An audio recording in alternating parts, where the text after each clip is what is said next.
What up, Screen Fiends? I'm GB, and you're tuned in to Headz TV, where we like to discuss all the wonderful things appearing on your movie and your TV screens. In this episode, I'm going to give my non-spoiler predictions for the next episode of Game of Thrones. That's Season 7, Episode 4, titled Spoils of War.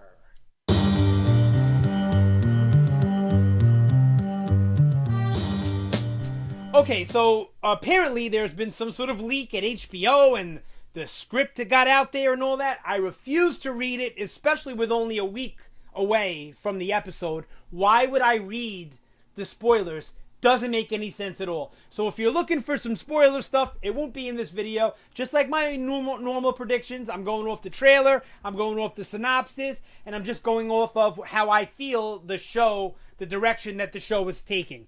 So if you're looking for spoilers, this is definitely not the place for you. Please do not drop any spoilers in the comments either. Thank you. All right, let's get to it. So episode 4, Spoils of War. Now, of course, the title says it all, right? Just like last week, the title said it all with the Queen's Justice. Well, Spoils of War will obviously be, whatever you win from battle, right? So we have Cersei just defeated Highgarden, which was like one of the richer, next to the Lannisters. I believe they are like the richer family in Westeros. So they just defeated them, wiped them off the map, right? Took out the whole army, took out Lady Tyrell. I imagine that, anybody else of note would have been killed also in Highgarden. So Cersei now has the riches from Highgarden. Now, the Lannisters owe the Iron Bank tons of money. We've known that they've been bankrupt for a while, that they're nowhere near rich like they used to be.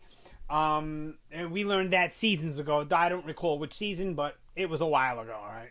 So we know that the Lannisters owe the Iron Bank of Braavos, and I believe that what Cersei is going to do is she's going to take all of the riches she gets from the Tyrells, and she's going to use it to pay off the Iron Bank, who will in turn fund her war. They'll give her money, they'll give her, provisions and food and whatnot. They'll probably maybe even give her some able-bodied gentlemen, some soldiers. Who knows? I think that's the intention, and that's where I think we'll see Jaime doing this episode. It looks like Bronn will be with him, who I love Bronn. I missed him this season. I missed him last season because we didn't get a lot of him last season. So we'll see Jaime and Bronn transporting the gold, the riches, whatever they got from Highgarden to the Iron Bank of Braavos. Now, Dany also looks mighty pissed, and she's realizing that even though these tactics are the good tactics, the way that she's been going it's a smart way of doing things, Cersei is not taking that approach. Cersei is just going, balls to the wall, right? So I think Dany now is going to give Cersei a taste of her own medicine, and instead of plotting and listening to the gentlemen around her, just like Lady Olenna, the Queen of Thorns, told her that she never listened to the men around her, she did what she thought was right.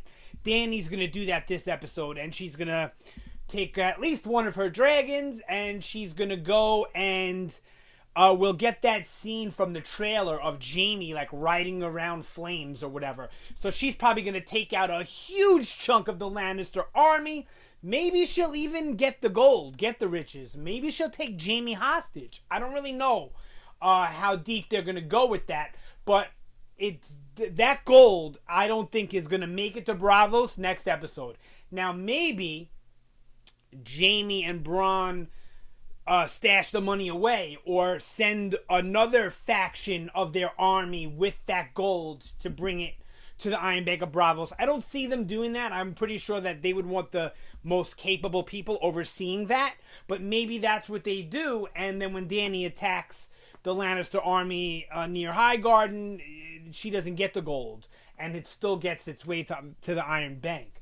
Now, up until this point, Cersei has really been on top. She's been winning. She's been just basically triumphing in every single battle, large or small, that she's been engaging in this season.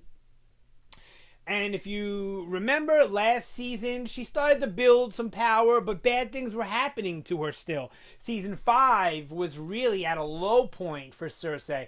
So I think this season, honestly, I think we're going to see a lot of back and forth, but I think Cersei is going to still have the edge. Even though Dany has the dragons, Dany has the people. But now she doesn't have Highgarden. The Tyrell army's done.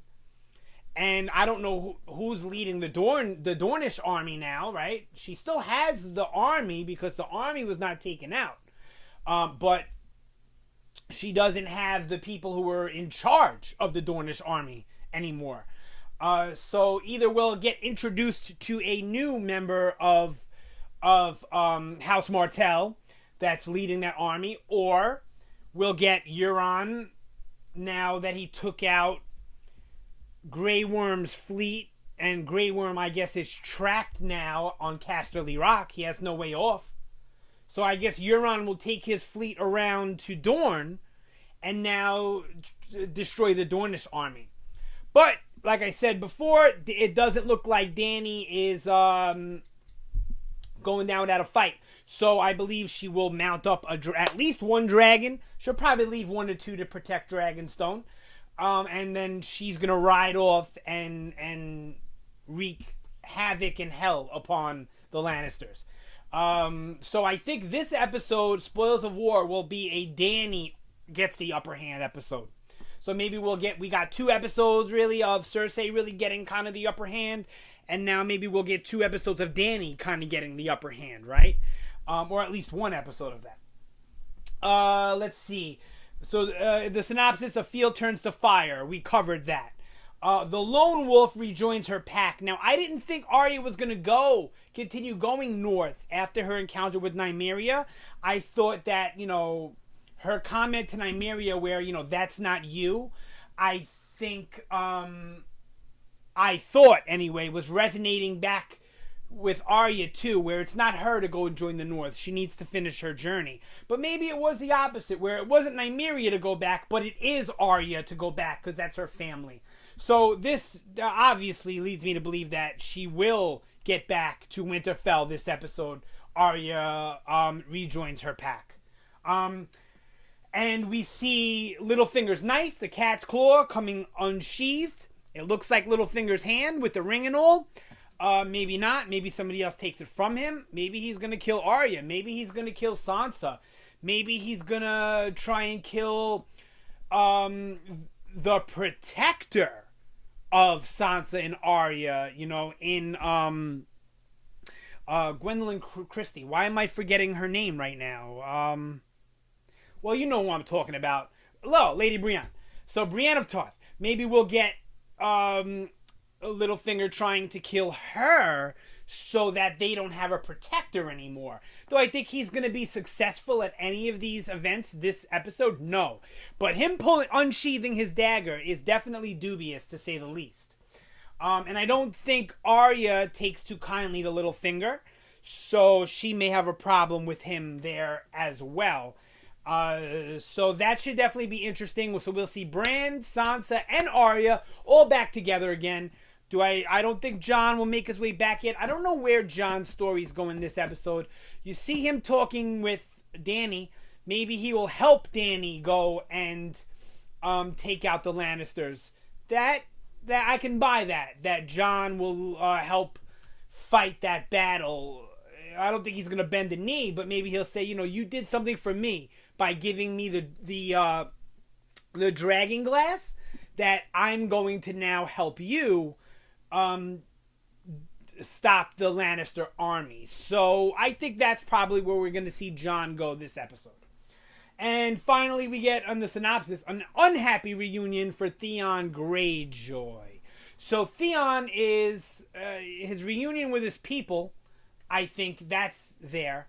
But I also think that they're either going to turn and they're going to go back to Euron, hoping that he opens open arms with them, or they're going to go and try and retrieve Yara from Euron, and that's the unhappy union. Will be Theon and Yara, or Theon and Euron, that whole thing there. Or it could just simply mean we're going to see time spent between Theon and the other Greyjoy's ships, and that's going to be the unhappy reunion where they're going to be treating him like shit.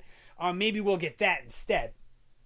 But either way, I don't... Look, do I think Theon is going to kind of get some sort of a redemption at some point? I do. But I don't think he's making it out of this alive. I used to think he was going to be like the next generation of eunuchs, the next generation of Varys, or whatever, right? The next generation of eunuch, of Littlefinger, even though he's not a eunuch.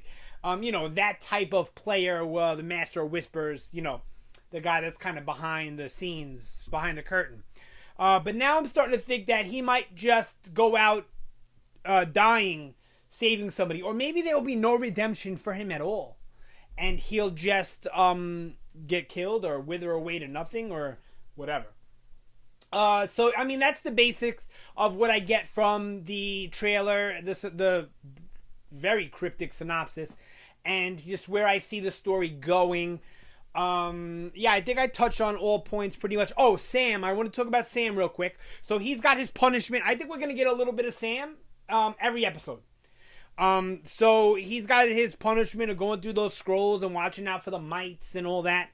So I think in going through those scrolls, he may come across something useful in how to make dragonglass weapons, or something useful to go up against the White Walkers. Now I think that Maester sees how capable Sam is.